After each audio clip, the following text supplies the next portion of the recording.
Hello, welcome to Building Brand Advocacy. My name is Paul Archer. I'm your host, and today I am joined by someone I'm very excited to chat about. This I'm joined today by NJ Falk from Athletic Propulsion Labs, APL, the incredible shoes that some of you would have heard about, and an amazing story getting to where we are today. I'm really excited to dig into this. NJ, welcome.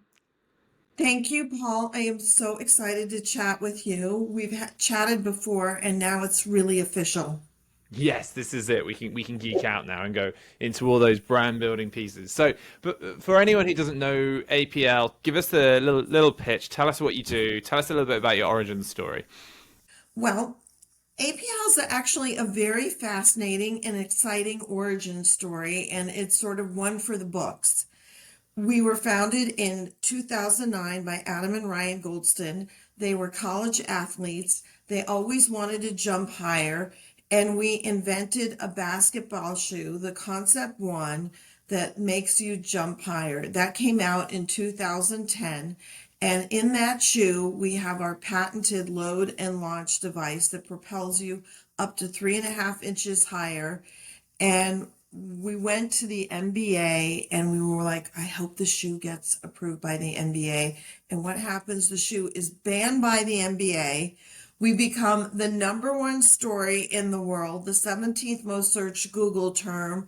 Our website crashes. We become a global sensation and we're off and running. And part of our strategy at that time, which was so fascinating, is we said we really wanted to go into a certain part of the marketplace and really be great at what we do. And we wanted to go into men's basketball. So we created the shoe that was also the most expensive shoe at the time ever put in the marketplace. It was $300 and it was a sensation. So our website crashed, took us 8 hours to get back up. We sold out. I mean, nothing could have been better. And of course, now we're the official banned by the NBA shoe. So we own that. That's amazing. This is it. So where are you guys at now? I mean, that was a few years ago. That growth has been pretty steep since then. Tell us what's been going on. Absolutely. So from there, what's really interesting is then in 2014, we launched our men's and women's running lines. And really, we're the pioneers and innovators of luxury performance in that category. And that was the beginning of us really moving and growing the brand on a very steep and interesting level because we were branching out into the marketplace. And that started with our new designs, our propylium outsoles that have, 7 times more EVA. And also, I mean, our product, we're not logo driven. So we're really design, technology, innovation driven. And that really resonated in the marketplace. So for us, it always starts with the product, but also, I mean, we're people like to be discovered wearing our product also. They feel really great in it. They love the performance, the technology, but they also, when they're out and about, people will say, well, what are you wearing? And what is that? And then everyone gets to say, be like the hero or heroine in our product. And they love that. I mean, who doesn't love that feeling of discovering a brand, embracing it, and becoming a part of it? And one of the things that makes APL so unique is just our overall sense of community and people wanting to be part of the APL family. And that's one of the things when my team heard that we were meeting for dinner a month or so ago, they were binary. There was either what's APL or oh my god, I love APL.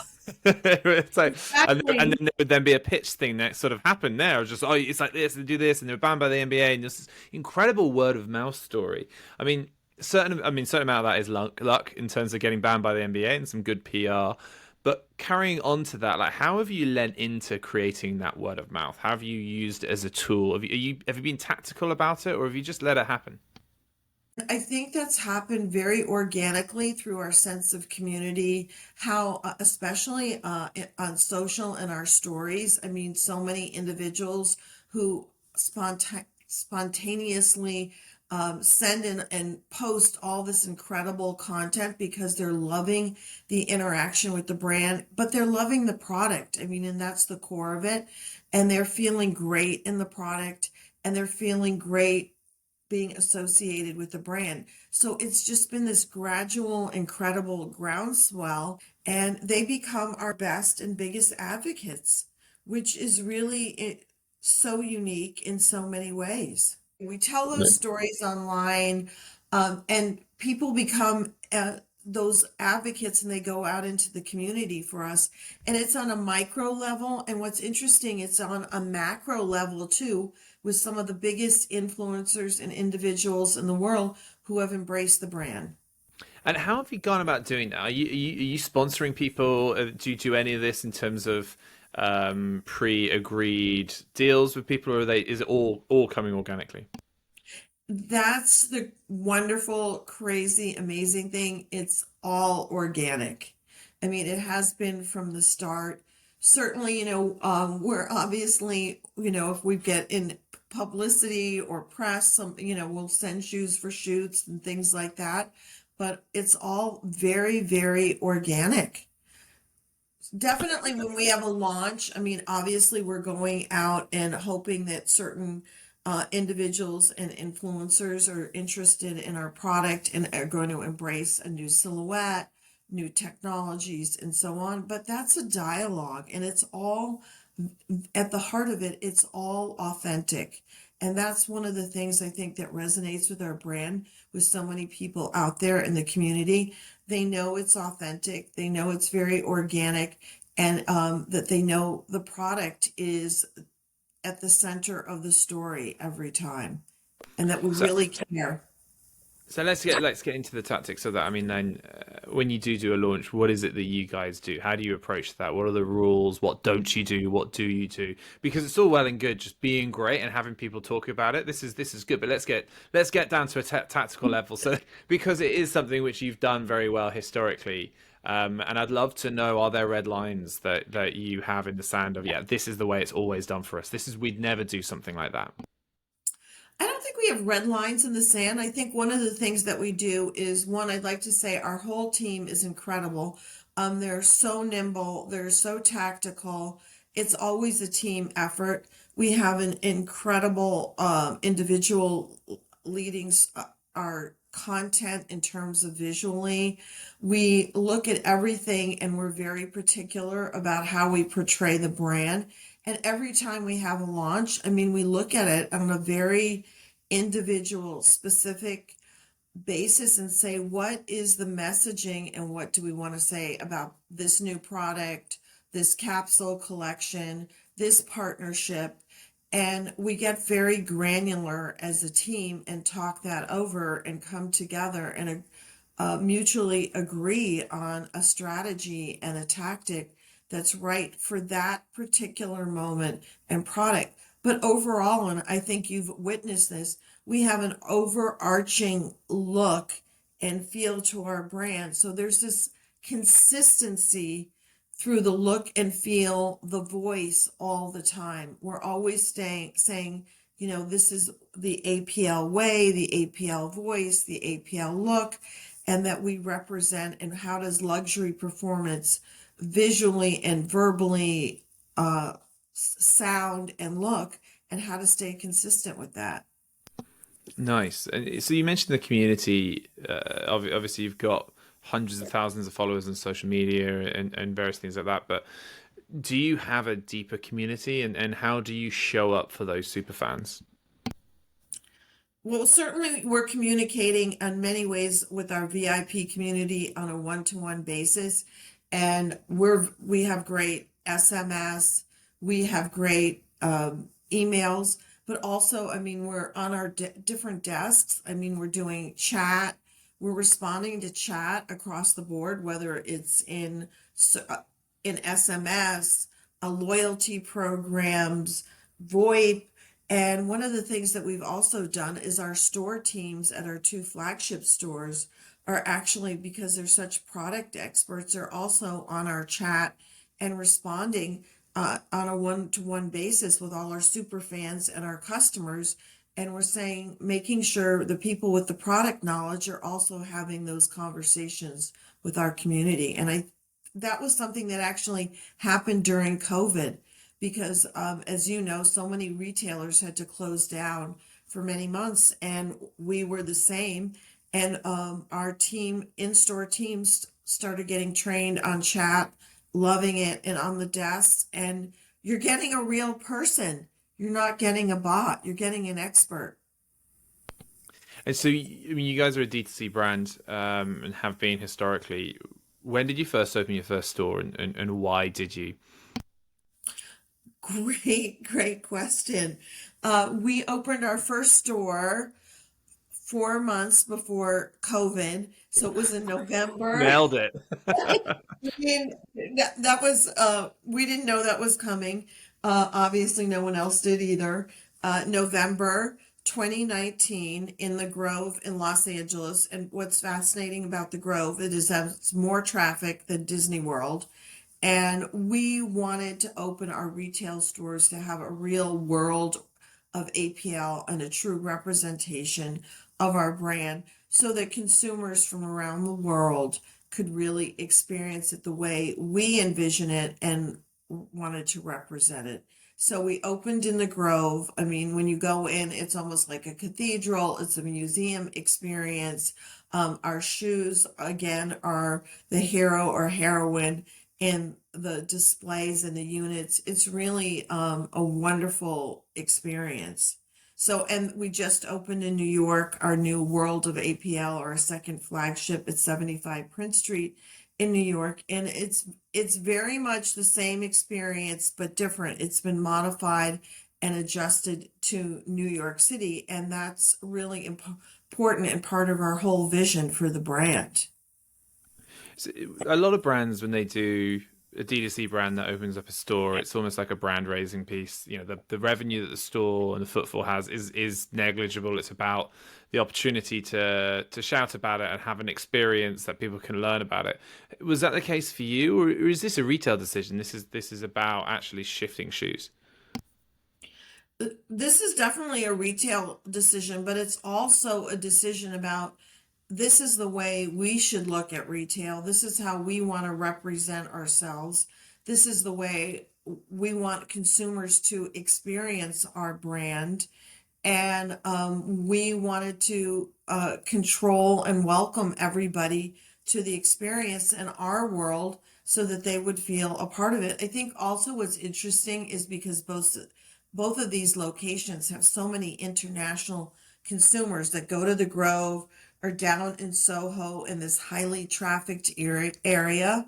They're coming in and they're going back and sharing our product, bringing them to other communities around the world, and becoming again our advocates. I mean, I happened to be at a big fashion brand party this summer out in Malibu, and I was introduced to the princess of one of the Middle Eastern countries, and she had discovered our brand at the Grove, had gone back to her country, and created this whole groundswell because she was wearing our product, loving it, and to your point, becoming one of our biggest advocates. And she was so excited to spontaneously meet me because she was one of our super fans. That's incredible. And and so I mean, she's this is like perfect influencer activity just happening organically because of that footfall and just people are getting the eyeballs on your brand. And like you mentioned, the fashion party there, like from a collab perspective as well, trying to get that awareness out. You've done some interesting collabs that I would probably never have expected whilst I was looking at it. I mean, we've got American Airlines, certainly took me Great. by surprise. F-45, that one I'd expect, right? That one makes sense. And Williams Racing as well. Like, uh, first of all, before we go into some of the details of those and like what came of it, like, how do you approach the idea of who to collab with, and what is it you're trying to get out for the brand? Well, I think one of the things that we do about that, and I want to say our co-founder Adam Goldston is very, very deeply involved in a lot of these collabs, and the thinking behind a lot of them is that what is synergistic and makes the right partnership. And I think lots of brands think about that. And we look at things like, is there um, something that's great that represents the right technology and innovation, and do those brands, does that, because we're a lot about that, do those brands also have technology, innovation, performance, and where does that marry itself? So that's sort of one of the things that we always look at. We also look at, is it possibly a global brand? Is it the right fit for us? Are we the right fit for them? So I mean, if you look at our current partnership with the Oracle Red Bull F1 racing team. I mean, it's an incredible partnership because we're both winning brands. I'd like to say that they're winning. They've had the most incredible year, but it's about performance, technology, on and off the track. I mean, and how we're bringing that to them, and there's that marriage there. And that's sort of, that was obviously one of the things when we did F45, because there's performance in the gym, technology. You look at some of the other things. I mean, that's sort of one of the themes that runs through a lot of what we do and how we make those decisions. I mean, American Airlines, we're talking about luxury and the performance there. One of the other things is our breast cancer awareness shoe that we put out every year. They have a big program with that. There was the synergy there, and we worked together every October on that for several years, and that was incredible. So, I mean, we also look at giving back, and we also say that's part of some of these partnerships. Are we aligned on our philosophies and what the brands stand for? And that's part of the whole decision-making process. And how does a partnership like that look? So if you take the racing team, for example, are you making sure that the presumably the F1 racers aren't wearing APL because they probably have to have some fire retardant something on their feet? I don't know about it, but do you make sure that the guys in the pits are when they're in the team? Do you make sure that they're all wearing APL? How do you go about making sure that your brand, your product shows up alongside the brands and the collabs? Well, in the pits and off the track, the drivers are wearing our shoes, but in the pits and the whole team, and that goes to them and us working with them. What is the right silhouette for them? What is the right out of our lineup of shoes? What is the right performance shoes that are for them? And then obviously we do a lot of custom color makeups with them, and then we also, our consumers are lucky enough when we have some limited edition exclusives that the team is wearing, that we're also offering to our consumers and And their consumers as well.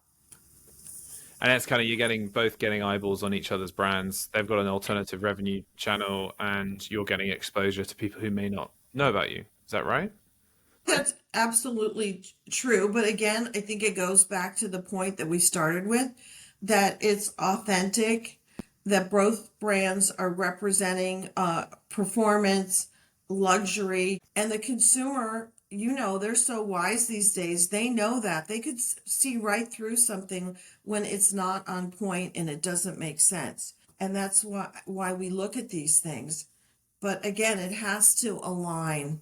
And I think that's one of the things that we do very well. We're very thoughtful about everything that we do and how we do it. And Yeah. again, we bring this incredible technology, and our shoes are so comfortable. I mean, when you're in some of these jobs, whether you're in the pit or some of the, in the workout studio or whatever, or you're in something where you're on your feet 8 hours a day, you want the comfort, and that's critical. And we offer that. I mean, really, we're so far and away the most comfortable shoe out there. Our slides, even our slides, our recovery slides, everyone goes crazy. They put on the slide and they can't believe it because we've got the propylene in the footbed and the comfort. We've thought about all of these things. it could take us a long time to get a product to market. I mean, the Tech Loom zip line, it was 2.5 years in development. So we spent a lot of time on product development. And how does that look? I mean, like relative to, I mean, some of the big boys that you're going to be coming up against. I know obviously you sit in a more luxe part of the market, but they must have teams and teams of people. Like, how do you stay innovative? I'd love to get a breakdown of how you approach the design of a new shoe. Well, it's a very long process, but I will say one of the things that's very special about us is that, we have a proprietary library of materials, technologies, things that we're exploring. Adam and Ryan are very, very deeply involved in the design. We do have design teams as well. And we really look at, and there's a lot of inspiration that goes into design, but I mean, when we designed our streamline running shoe, Adam and Ryan had taken a trip to Japan. They walked 13 miles looking for Japanese pancakes, and ended up the midsole of the shoe ended up being like 13 layers of Japanese pancakes, cushioning, and everything, and inspiration from there. And then that was carried over to the zip line.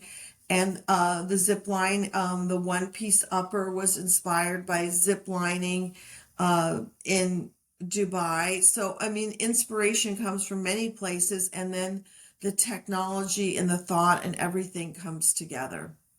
And how do you test them? Do you have a team of testers? Do you have teams of sports people? Like, how do you create that feedback loop? Because I'm always fascinated because the brands that listen the most to their customers always seem to be the ones who get it right the most. And that's all well and good us talking about that and saying, yeah, great, you should listen to your customers.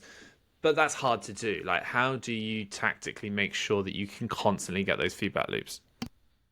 Well, there's definitely certain types of manufacturing testing that every product goes through that's very intense.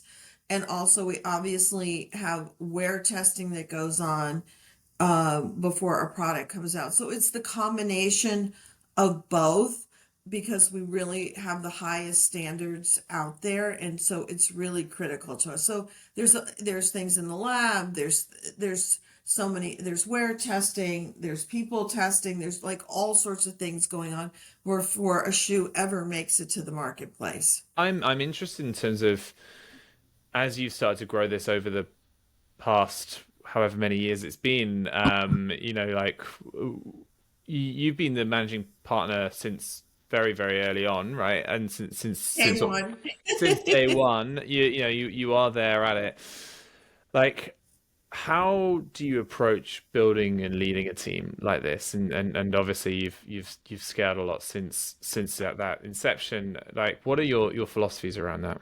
What's interesting about APLs, we almost have everyone who's been with us from the start, and we've been building a team. And I think it's our approach that it's a team that's has a culture of excellence and innovation. And when someone joins the team, they bought into that. That's what they love. They are personally invested that way, and they have that drive inside themselves. So we have this incredible dialogue that goes on all the time with inside the company about everything that we're doing, whether it's design, product development, whether it's the marketing, whether it's social. And I think we spend a lot of time talking and sharing information with each other, but we're also incredible planners. And I think that's one of the things that helps us. We are constantly planning. I would love to, I could hold up the marketing calendar, and we plan Black Friday, Cyber Monday almost like, a year in advance. We look at everything in detail and plan so we can get down to the tactics of things and share that. We have meetings about that. And we're also, I think the other thing, and I talk about this a lot, is because we're such a close knit team and work so well together, we're very nimble.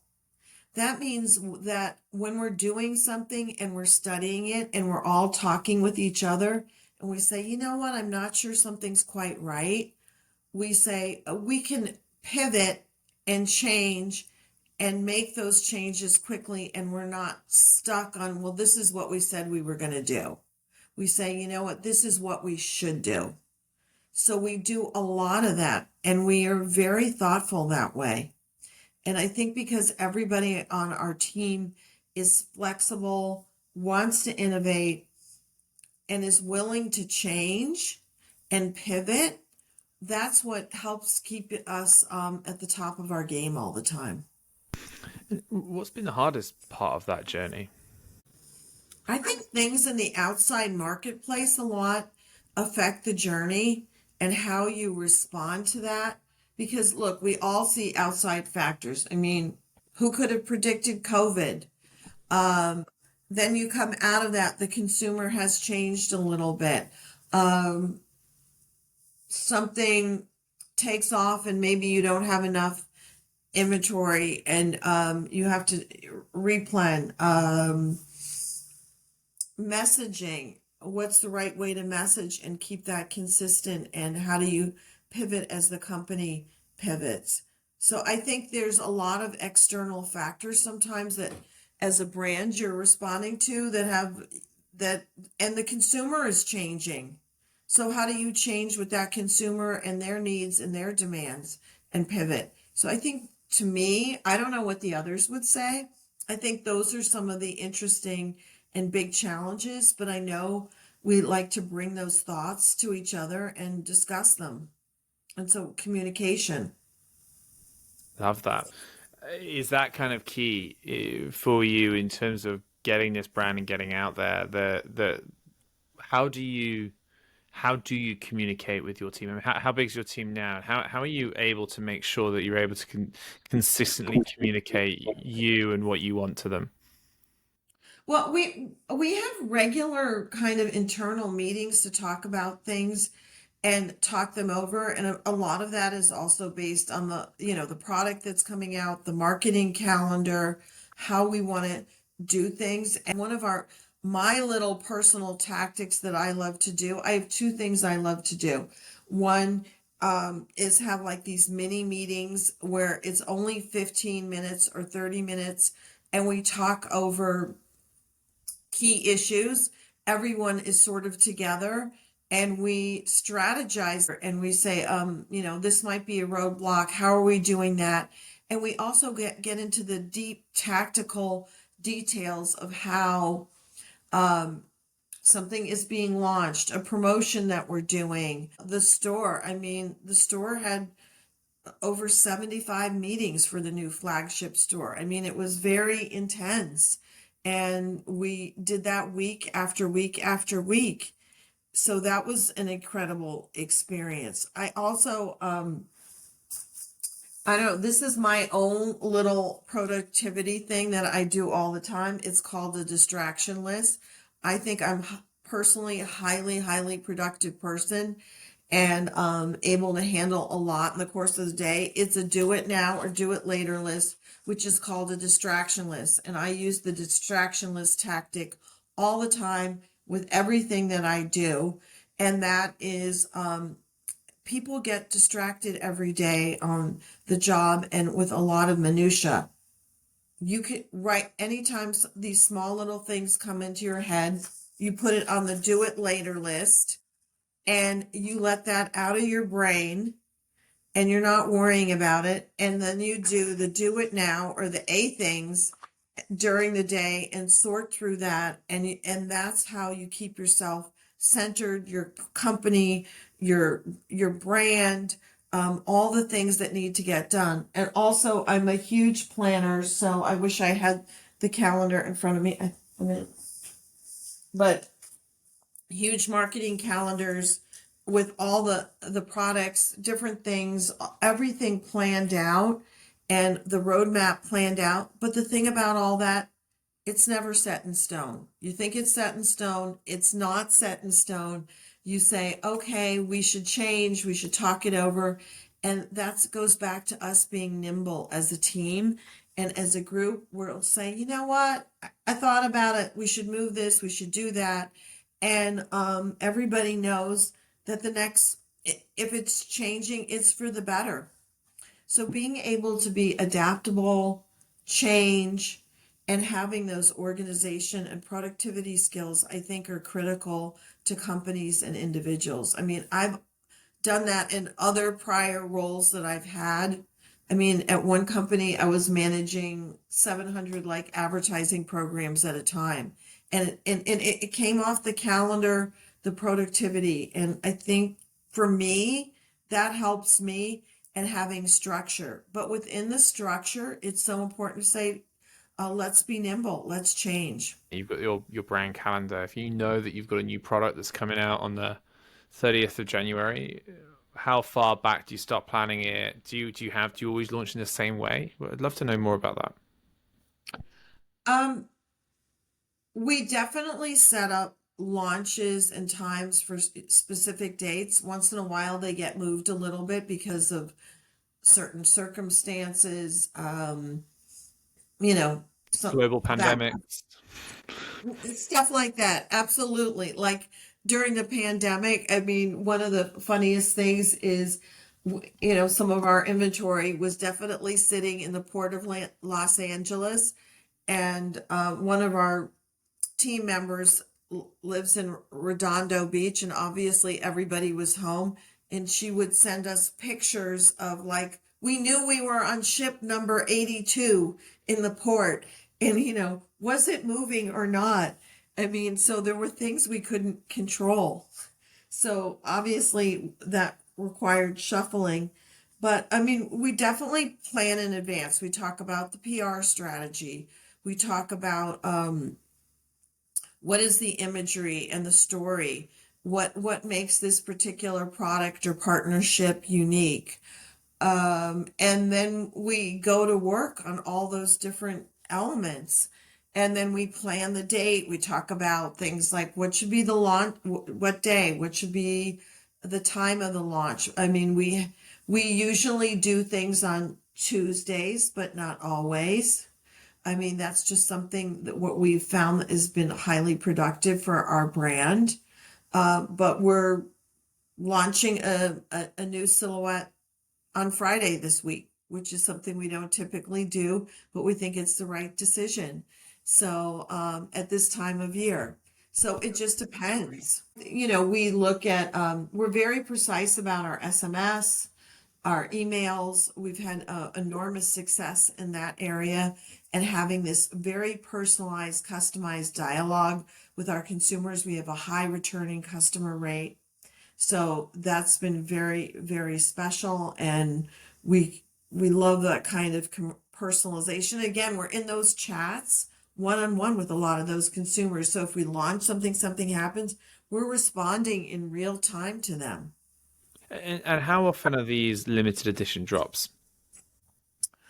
Um, it depends. Like this month and during the holidays, we had our limited edition Black Friday collection, and that basically sold out. Everybody loved the triple black monotone look. I mean, it was the right time of year. Something they'd been waiting for. We had never done a triple black in the zip line, the streamline, and some of the other shoes. We we have usually a few each month. So and we plan it way in advance. I mean, obviously it goes through the design process for the season, which can take it's usually 9 months to a year before something makes its way into the marketplace, because it's obviously a long process with the shoes. And then we plan it into the calendar way in advance, what's going to release and when. Yeah, that makes sense. Do you have super fans who collect them? Does anyone have all every APL? Do you have some of these kind of guys?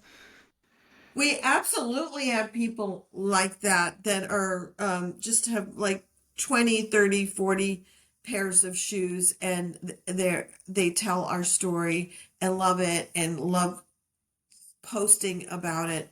I mean, there was someone recently that was dancing around like crazy, doing videos with her latest pairs. I mean, they just embrace the brand, and we have those incredible super fans, and we're grateful for them. One of the things that I notice in great brands that just seems universal to them is the generosity that they have to get product into people's hands. And you're no different. People have crossed ways, mentioned products. You're like, I'll send them to you. I'll send them to you. I think I've seen you do it 3 times, and we don't know each other super well, right? So that's like an amazing gauge for me because I always see it brands that move quickly, brands that get advocacy. They know that their product is the thing that counts, and I think that you do that incredibly well, and it's something that brands should take note on. They tend not to do enough of it. I mean, is this an active thing? Do you have a gifting budget that you're like, yeah, right, we want to shift 100 pairs of shoes a month just to get them in random's hands, not PR, not influencers, just we just have a budget to get product out there. We don't have like a budget per se. I think what we do is about relationship building, and everything we do is about relationships and partnerships, and whether it's synergistic. And also, I mean, a lot of our giving back, I mean, I'm so proud of our company. I mean, one of the things that we've done is, we've had a partnership with a shelter partnership because we're based in Los Angeles. And so we've donated product to the homeless community. And there's actually an APL day in Los Angeles decreed by the mayor October 12th for our large shoe donation. So we were very, very proud of that. We've done Souls for Souls to support a lot of charities. So I think we look at different opportunities, whether it's on the charitable level. And, a lot of times, I mean, sometimes we've given shoes and donated them to someone who's critically ill in the hospital, or it's we had someone whose parent passed away, and their dying wish was to be you know have a pair of APLs, and they couldn't afford it. So I mean, we look at things like that, and we say we want to do things like that where it's part of the community and we can give back. So I love that part of the brand. And I think our consumer sees that too in what we're doing. And it's important to consumers now.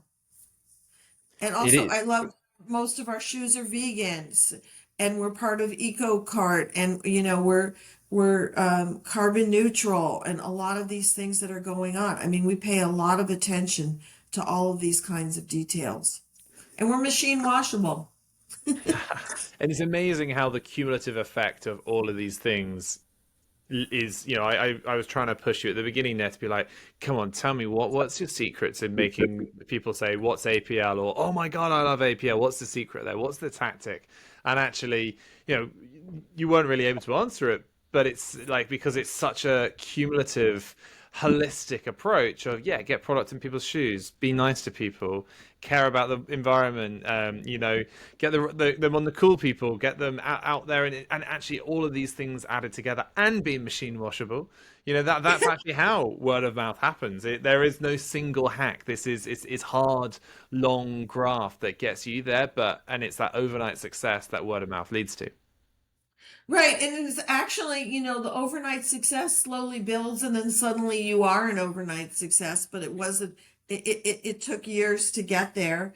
And also it's again, the list every day. It's paying attention to the details every single day, and actually the whole team and everyone caring every single day. Everybody on our team cares. They care about the innovation. They care about the excellence. They care about the communication and how we're telling our story. They care about how we're communicating with our consumer. I mean, that's coming from within. And if it's coming from within, I really feel the consumer and the community feels it when they experience it. I mean, even just the messaging when you get your shoes inside our box and the envelope, and how we talk about our product and how we give care instructions, all of those things. We think about all of those details. Incredible.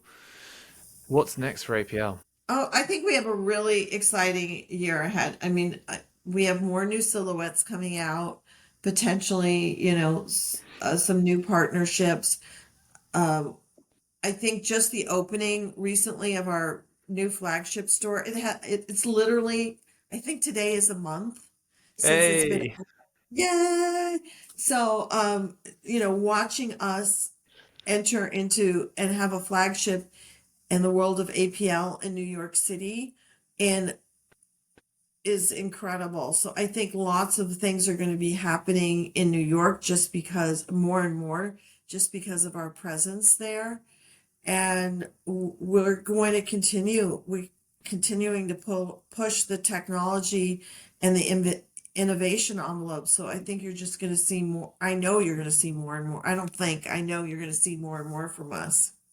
incredible. And how can people learn more about you and APL?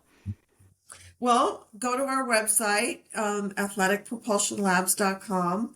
And, we have a lot of our stories there, including all the details on the different products, the tech sheets, etc. Me, I guess I'm on LinkedIn if you want to know more about me. And I think, we constantly have so much press coming out about the brand. I mean, been Oprah's favorite things list 4 times. We've made them consistently make the women's and men's health best shoe list all the time. So I mean, we're constantly being reviewed by so many publications and journalists and press out there. I mean, there's just story after story. Incredible. NJ Falk, managing partner at Athletic Propulsion Labs. Thank you so much for making the time. Thank you, Paul. This is really fun. Great questions and very thought provoking for me. So thank you. Thank you. Oh, it's been amazing.